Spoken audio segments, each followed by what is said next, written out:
This episode of iFanboy is brought to you by GoDaddy.com and Netflix.com.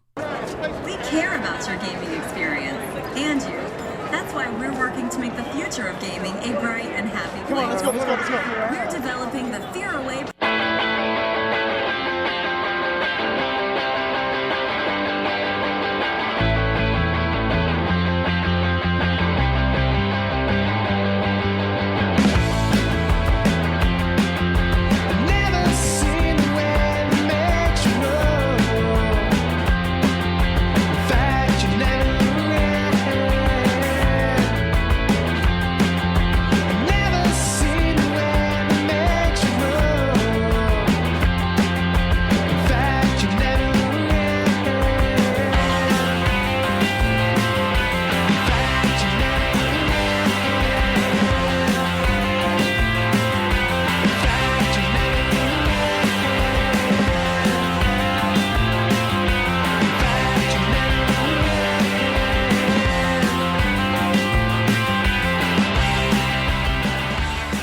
Welcome to another episode of iFanboy. I'm Ron. And I'm Josh. And we're here in New York for the New York Comic Con. It's the first con of the season. Yeah, it's the 2009 New York Comic Con, the fourth one they've had. It's a big deal now, and it starts off the con season way too early and way too cold weather. Why am I wearing short sleeves? I don't know. It's California's infected you. This show, this year, they've got a ton of announcements. They got a ton of talent. It's much bigger than it has been in the past. Yep. And so we certainly have our work cut out for us to go find that stuff. A lot of good things to see. So I'm here with the creator of Scott Pilgrim, BRYAN LEE O'MALLEY. How you doing, Brian? I'm good. Yeah? Yeah. So Volume 5 hit shelves a couple of days ago, and it is the hottest thing at this con. Yes, it is. It's the hottest thing ever, in fact. Ever. We were here on Friday, and they were flying off the table here at Oni. So now that you got the 5th volume out, you're almost done with it, and you get the huge fan reaction. How does it feel to be at this point in the story? It feels good. I'm almost done. Yeah. People are reading it. That's cool. You know, we'll sell books. Yeah. So when I read it, I called it, I don't know if you read my review, but I called it, I thought it was the Empire Strikes Back of the Scott Pilgrim series. It has a little bit of a darker tone. Where are you coming from with that? I bought The Empire Strikes Back before I wrote this book. I was like, I'm going to make The Empire Strikes Back of the Scott Pilgrim series. That's a true story. Oh, yeah? Oh, yeah. There you go. There you have it. The classic version, not the mangled CG version. Right. Yeah. No, but the story itself took a little bit more of a mature kind of turn in terms of like their relationship and things like that, you know? Yeah, I mean, I think it was underlying in the whole story so far, but you kind of brought it to the fore a little bit. Right. I think you kind of have to do that. I like to kind of evolve with each book. Yeah. Yeah. All right. And there was a little less of the video game stuff, less of the, you know, kind of wacky music stuff. I mean, a little less, because I just, you know, I get a little sick of people just saying that that's what it's all about. You know, it's not what it's all about. It's just, you know, it's one layer. Right. So what is it all about? It's all about, I don't know, relationships. Did you always earmark this volume to be the kind of the dip or the troubled volume? Yeah. It's like it's the classic like second act low point type thing, you know. Right. So you got to go low before you go high. Right. So the last volume is going to come out next year, probably right around the time of the movie, or? I think so. Yeah. Probably next spring. Yeah. So there's been a lot of like we've seen, you know, people coming dressed up like your characters and giving you fan art. You had a lot of interaction with the fans. What has been the best kind of fan moment you've had this weekend? There's been a couple girls dressed up as Ramona, which was cool. One girl dressed up as Kim, that was cool. Some people brought me some pretty awesome fan art. This one dude did a whole sheet of character cards, like Marvel card type things. The trading cards. Amazing. Yeah. So, you know, there's been great stuff. Cool. So, and then the other big news is that the movie, we heard some casting news and stuff like that. Yeah. What can you tell us about the movie that we haven't heard or that we might not know? It's going to be awesome. There you go. Edgar Wright's directing it. He's a brilliant genius. He's in Toronto. He's staying in Toronto all year. He stopped drinking. I can tell you that. Wow, really? No one knows that. Wow. He hasn't had a drink since New Year's. Wow. He wants to keep his mind sharp for this shit. Wow. Sorry, I said shit. So they're filming it in Toronto. Yeah, they are. And how involved are you in the production? I mean, are you there? Are you hanging out? Or? I'll probably be back and forth. I don't really, when I'm there, I've been there once so far. I don't really have anything to do because I'm not a filmmaker. Right. So I just kind of sit there in an empty room crying. But I think it'll be fun when they start shooting. I get to see some movie magic and stuff and Right. wait for a while. Right. Are you happy with the casting, all the stuff that came out, or? Yeah, definitely. Yeah. Everyone is really cool. Edgar has a good strategy, good eye for casting. And, Did they run that by you before they casted somebody, or was it just like, here's the cast? Yeah, no, actually, I saw all the audition tapes. I saw everyone. Yeah, it was good. I'm involved. Cool. Excellent. Awesome. So finally, are you having a good hair con? Yes, I Yeah, am, you happy especially with with you in front of me. Oh, there you go. See? Yeah, it's going pretty well. Yeah. I don't know, maybe it's the dryness of New York at this time of year. I think it is. The hall is pretty dry as well. Yeah, too. so my hair doesn't wilt. Yeah. Awesome. Well, congratulations. All right, Good luck with everything. Right now, it's time for your hug. All right. I am here with Mitch Breitweiser. How you doing? I'm doing well, Doing very good. I would describe you. You're a little past up and coming at Marvel, but you started off with Annihilation, and now you're doing World War II Captain America. You're all over the place in tone, I guess.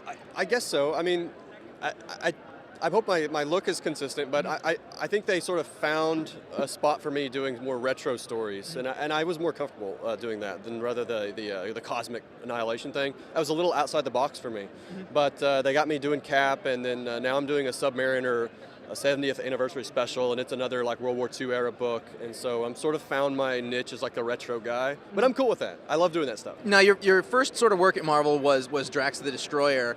Yeah. What was it like to get that call? Because that's not really your thing, I guess. Yeah.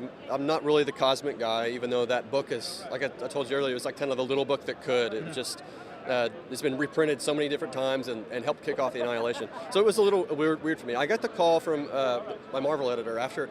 Well, I was living in New York at the time, and I was making really a last-ditch effort to try to break into comic books. Like, I had really told myself I'm going to give it 6 months, and I'm going to move to Manhattan, spend every dime I have left, and just try to do this. And so basically I went to Marvel every Friday and knocked on their door, rode up the elevator with new samples every Friday, and just went around the editorial office to drop off samples. Wow. And after about 3 or 4 months of doing that, I finally got the call back, and they said, would you like to do this 4-issue Drax the Destroyer miniseries? And I'm like, hell yes, it's about damn time. Nice. So yeah, that was kind of a load off my back, and it launched my professional career doing that. And then I didn't even know who Drax was, to be honest, because I wasn't a fan. I wasn't a cosmic fan. Sure. I was more of a classic, Marvel fan. So Avengers. you literally knocked on doors. I was on door. Yes, I did it the old-fashioned way, the real old-fashioned way. Wow, I'm impressed. That's the way it worked out for me. Now you were doing sort of the Theater of War, Captain America, set way back in the 40s. So is that a lot of fun for you to do? Oh yeah, I love it. I mean, like, who else would not want to draw superheroes like killing Nazis all day long? I mean, that's awesome. That's an awesome job. So yeah, I love it. Yeah, I think I saw that you Twittered, my job is to draw Nazis getting killed. And I was doing a cover. I was doing a Submariner cover where he's like hauling this he's like throwing this torpedo in this Nazi's face, and I'm like, man, this is so much fun, so much fun. Does it take a lot of research to make sure that you get things right from that time, or are you less concerned with that? It's not too hard. I mean, I try to do the research, but I mean, it makes it easy with the Google and all the stuff like that. It's not the Google. Did I just say the Google? You did. I did say. Can we cut that? No. Damn. I said the Google. You're supposed to be web savvy, I thought. I am web savvy, but now I'm a little nervous. Well, you just started a meme. You guys are really famous now, so. Huge. Totally huge.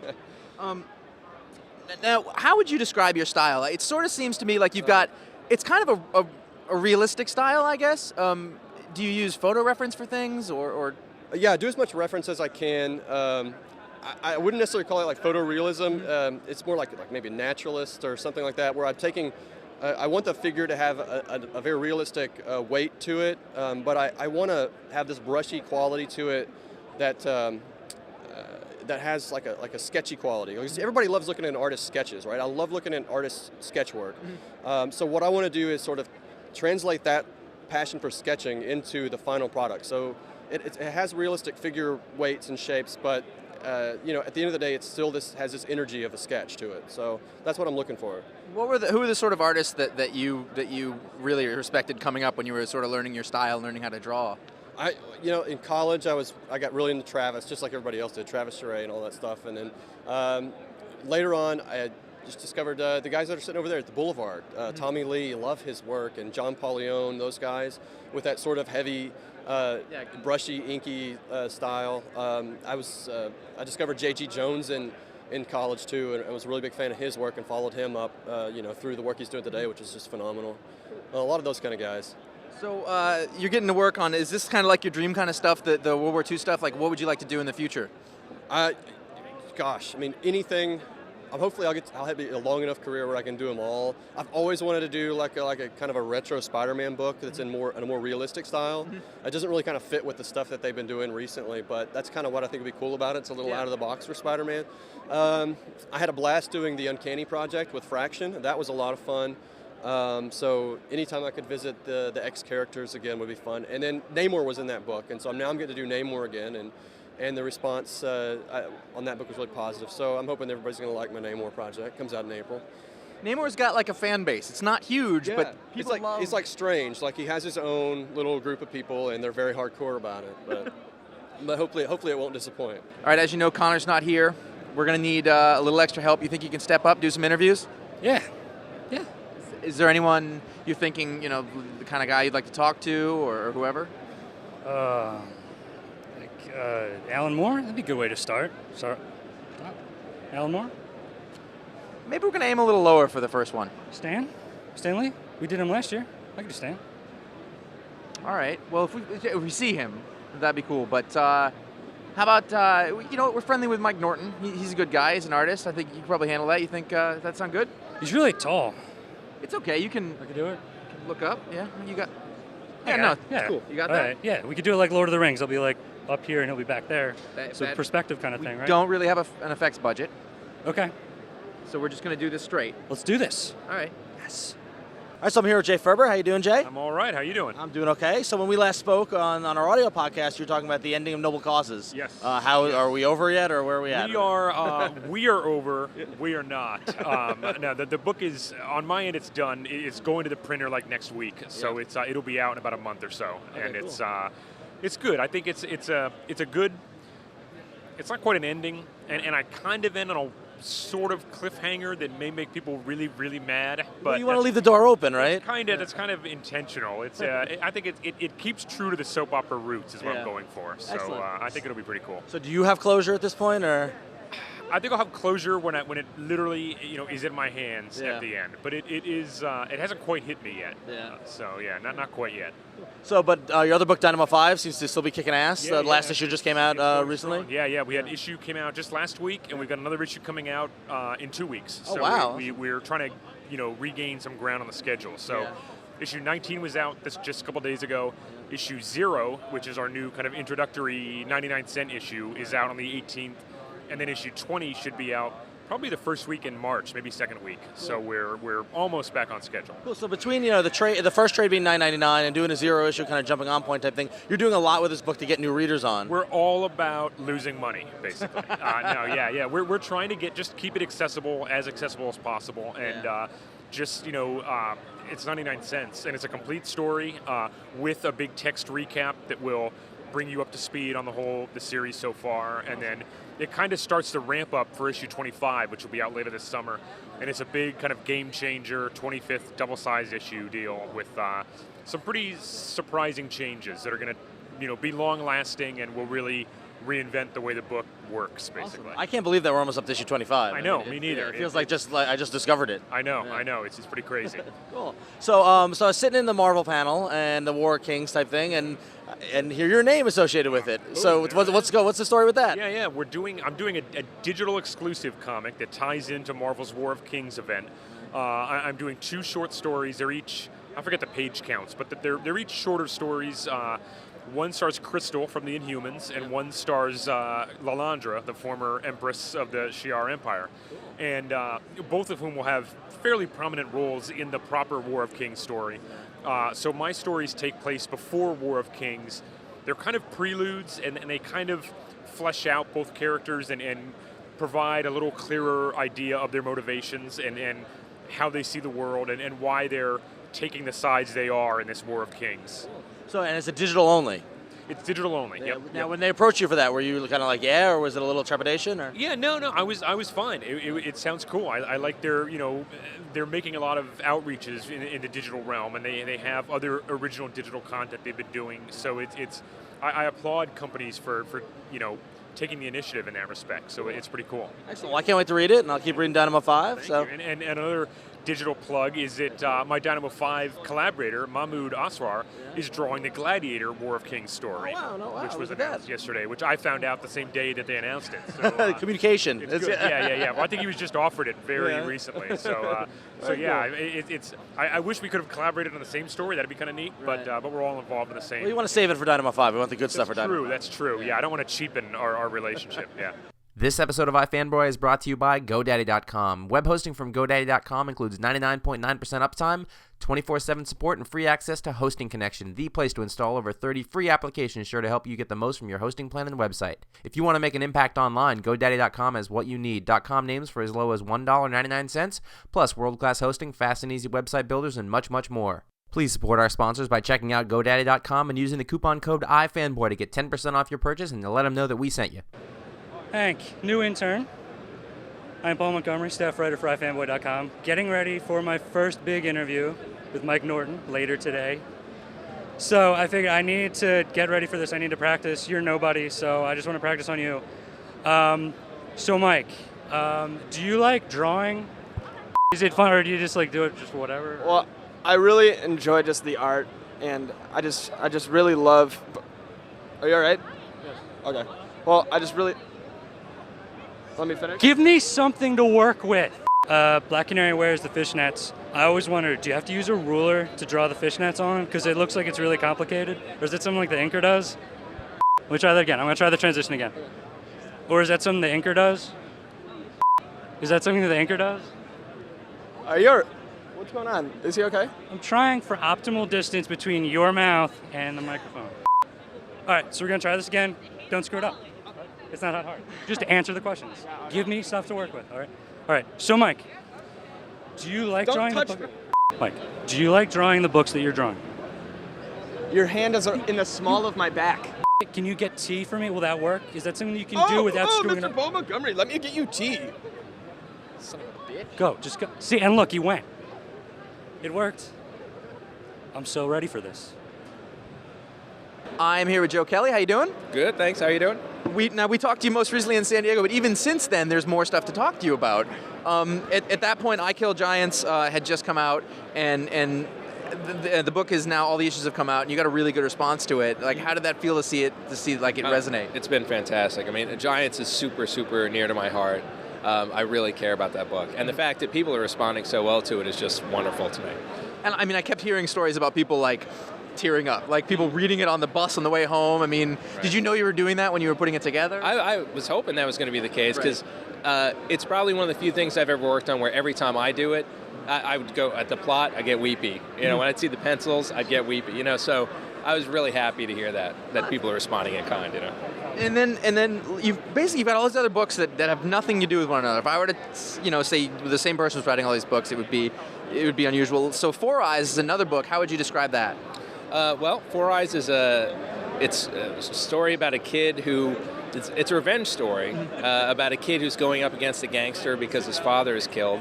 But the way he does it is through dragon fighting, and it's set in Depression-era Brooklyn.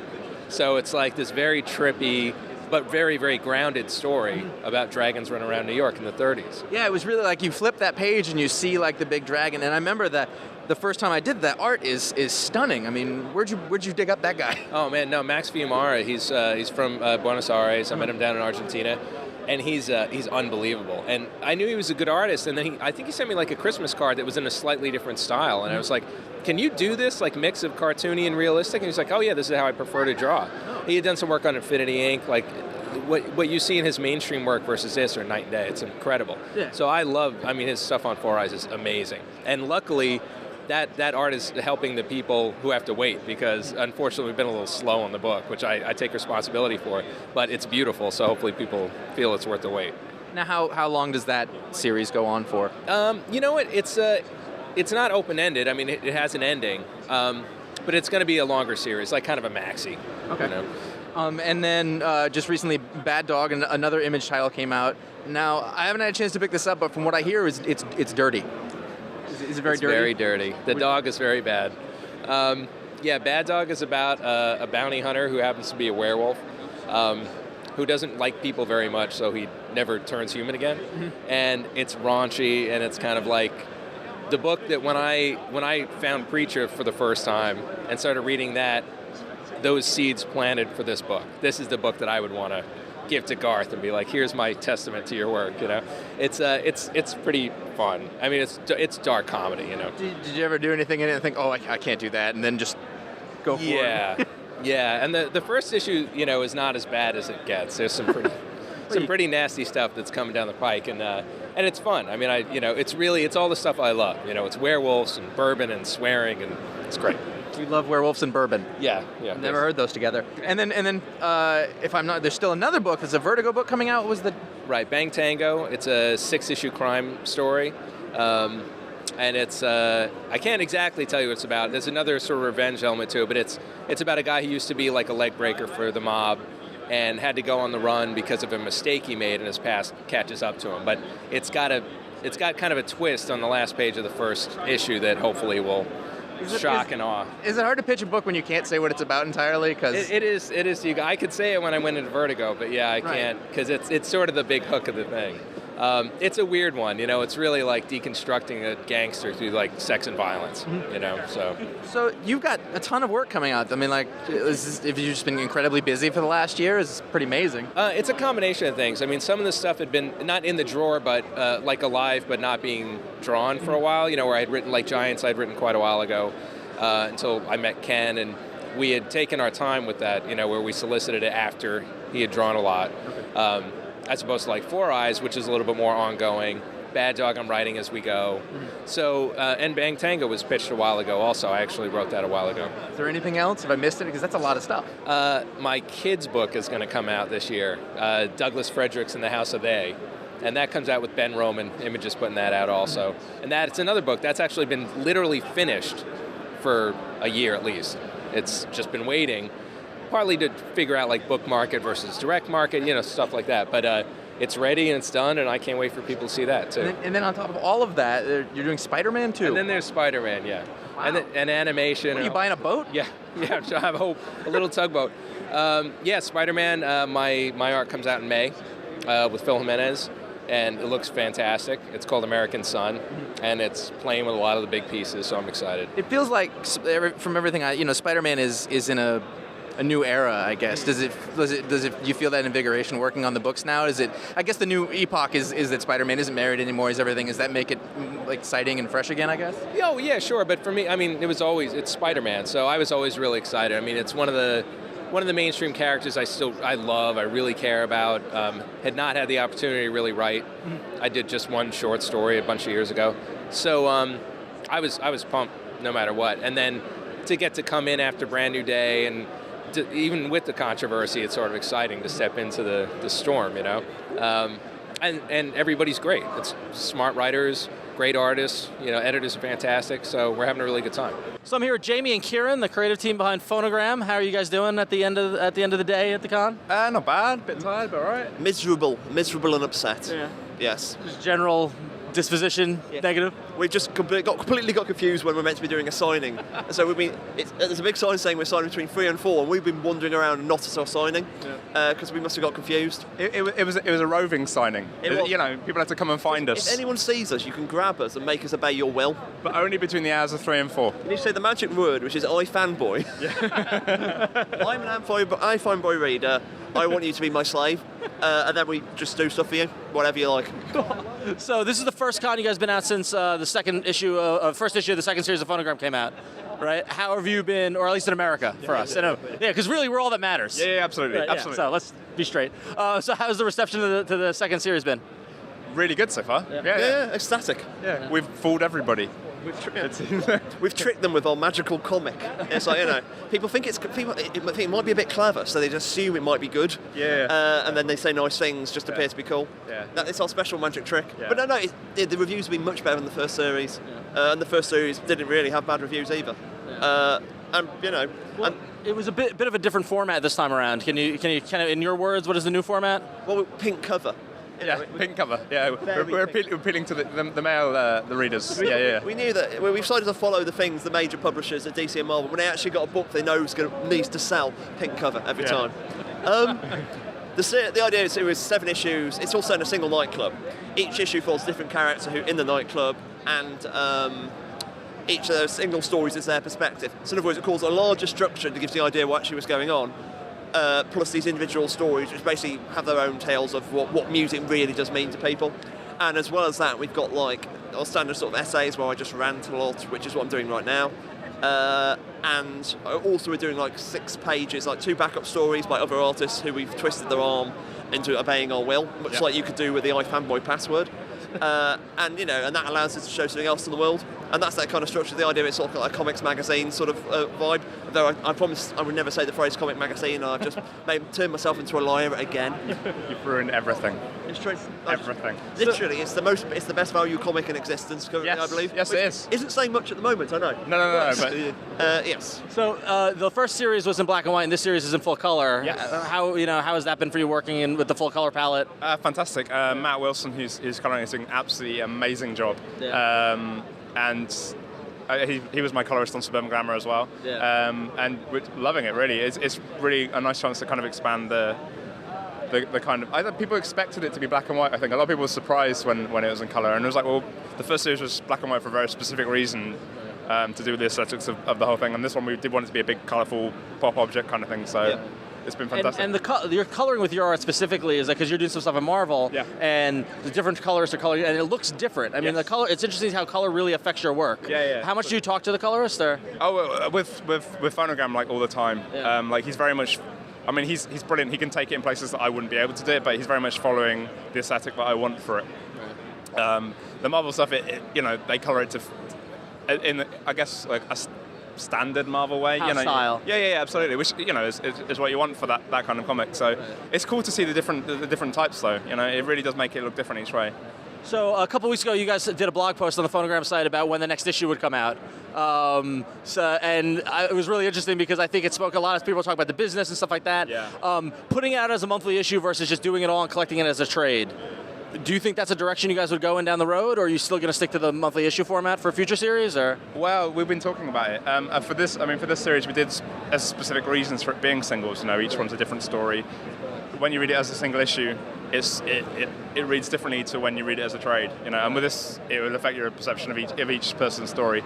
I don't know. We've been discussing it with the third series. If we get to do a third series, yes. Which we might. But we should need to finish this series first. I think. Yeah. Let's not get too far ahead of ourselves. There's always many possible ways we can do it, and the other sort of semi-problem is the fact just the fact we get it all done in one chunk doesn't necessarily mean it'll get done. And there's production reasons why a single issue actually leads to stuff being done. Yeah. It's a much bigger and more complicated issue, and it comes financial and art and what actually would serve a story better. And to be honest, I've got, in my typical way, I've got some interesting, not interesting, who am I to say it's interesting? I've got some ill thought out stupid ideas, which which I quite fancy want to try as well. A lot of Phonogram is where we're doing other stuff as well as Phonogram, and Phonogram is very much where you get the most stupid possible things you can conceive of. And I'll try it like that, why not? Phonogram is a comic about saying why not a lot. Yeah. And pop music and magic. Yes. And caption boxes. And starvation. Yep, starvation. Slow starvation of a skinny man. Yeah. Yeah. It's more like the Gulag than a comic sort of book at times. Yeah, kind of. Yeah. So considering Phonogram's so steeped in music, what is on your guys' iPod these days? What's your recommendations? I'm just checking out the new Lily Allen album, actually. It's all right. It's not amazing. It's okay. One of my favourite new artists is called LaRue. It's this 20-year-old kid from Brixton who's just putting out this really, really good kind of electro music. So yeah, stuff like that. What about you? Listen to the Johnny Foreigner album a lot. Johnny Foreigner. I can never say the phrase Johnny Foreigner, which I'm enjoying a lot, mostly anyway. I'm enjoying the single, or one of the singles. I'm not enjoying it. No, seriously, Johnny Foreigner are great. I'm still listening to Los Campesinos. What else was I saying? It's very weirdly, Spotify has taken over weirdly. Spotify you don't have in this country yet. Yeah, you can't get it, yeah. Though I think I've worked out a way to get around it for you guys, which I'll maybe share. I'll share secretly at some future point. Please do.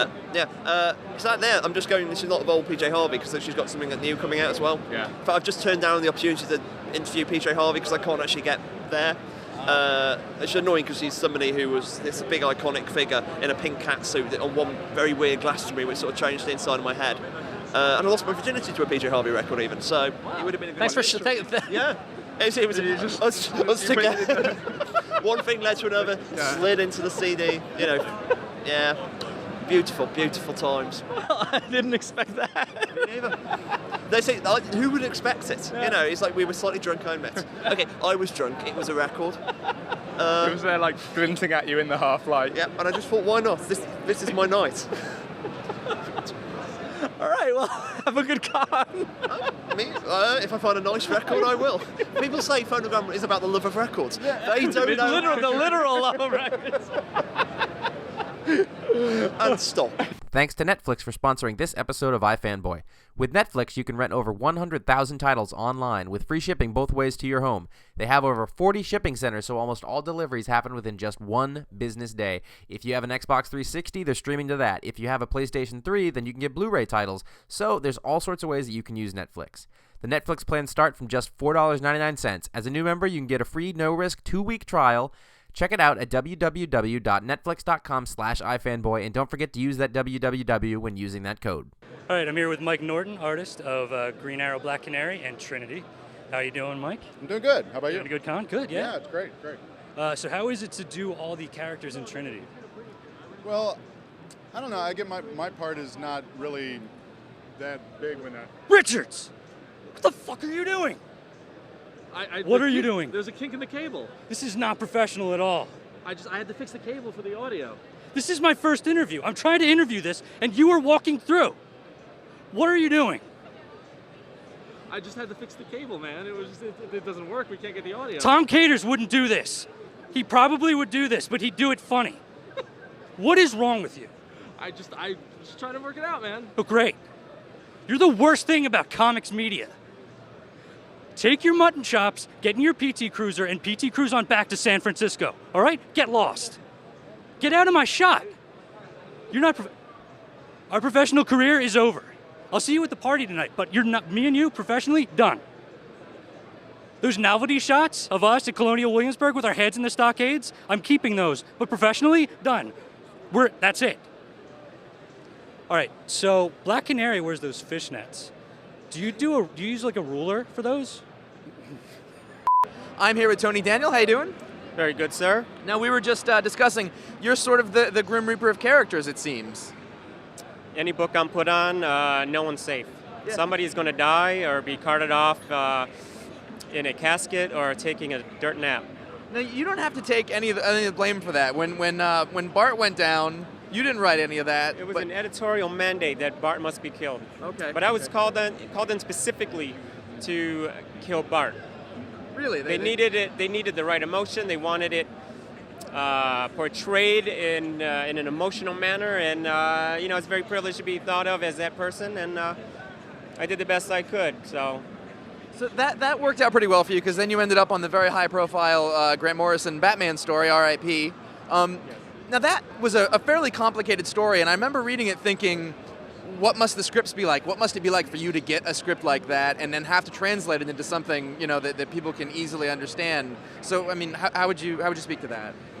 Well, I had to get used to Grant scripts. It took me a few months. Prior to RIP starting, actually, I was able to get the hang of it. Mm-hmm. And then I became confident with how I was portraying his scripts, and I knew he was liking it, and the editors were liking it. And once I got confident that I was, translating his thoughts and ideas good enough, then it made me feel more relaxed, and I was able to just do my thing and add my own clarity where there needed to be clarity, and emotion or whatever the story needed. I felt much more comfortable adding whatever I felt needed to be added to help portray his vision. Now you've, as I read through it, and I felt like you were becoming a stronger artist, and I could see it in the pages coming through. Is that something you noticed? You felt like as you were going through it? Well, I always push myself to become a better artist, and my goal each month I put forth certain goals, and one of them is to do a better job than the month before. And for me, I'm very hard on myself and very hard on my work, and bringing in the right team is crucial. And those guys get the credit as well. So, but we really pushed it, our talent to be the best we can possibly be with working on Batman or anything that we're doing. Would you say that stuff has been sort of the most challenging stuff that you've had to do?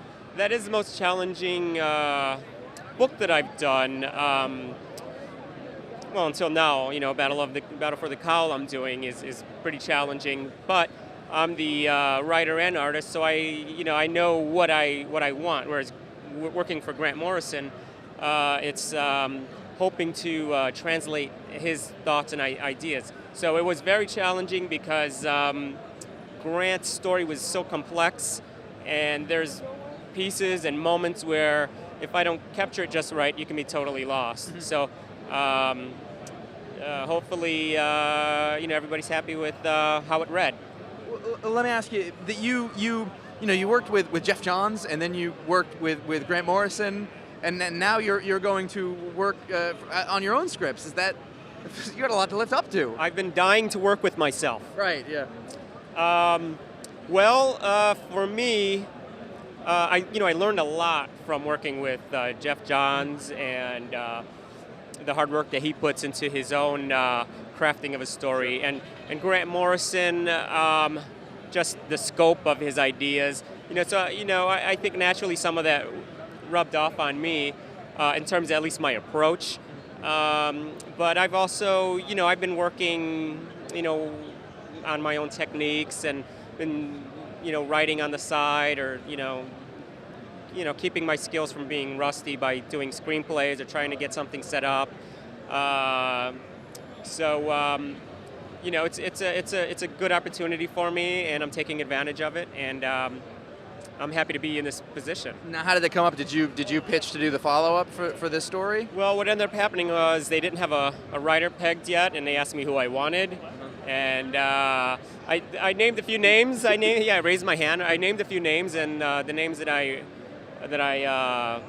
mentioned were busy, couldn't do it, or what have you. And we just started talking about what Battle for the Cowl should be, and I started getting carried away and really giving them ideas and telling them how cool it can be. And I jokingly said, "You should just let me write it," and it ended up really joking. I ended up thinking, you know what, that's not that funny. I think I might want to do this. And we talked some more about it at length, and next thing you know, I had the whole story plotted out for them and gave them a chance to sample my my writing abilities by just hammering out a first draft for them. And on the strength of that, they said, yeah, Tony's our man. And luckily, I worked really hard for it, and luckily, it fell into my favor to get it. Now, how is how is the tone going to be different from what we've seen in the Grant Morrison run? And then, can you describe what the story is a little bit? Well, the feel of it is much different because it's not so much a mystery. We do have some mystery elements in there, but not so much like R.I.P. It was just, so huge of a story. I only have 3 issues of 30 pages each, so I have like 90 pages to tell a very big tale. Uh-huh. So it is more high-octane action, but we also have our great emotional beats in there as well. The different characters dealing with the death of Bruce Wayne as far as they know. Mm. And what, if anybody, should do to take Bruce's place, if at all. Right. So that's what we're dealing with. And that is all for this week, folks. The fact is we shot too much stuff at New York Comic Con this year, so we'll be back next week with a whole new show featuring Greg Rucka and Paul Cornell and Jim McCann possibly going insane. In the meantime, make sure you check out iFanboy.com to comment on this show and all the other stuff there. Send in emails to contact@ifanboy.com and go to revision3.com/ifanboy for more videos. See you next week.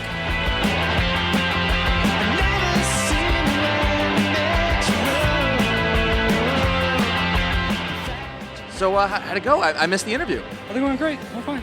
Good. Ron was there. What did he say? Did he say anything? Because he knows what's going on. He knows the stuff. So it went well then? It's done. What does that mean? It's me and you, man. I need Ron. I don't even know how to work the website. You need Ron? You know how to work the website? Figure it out. Look at a weblog.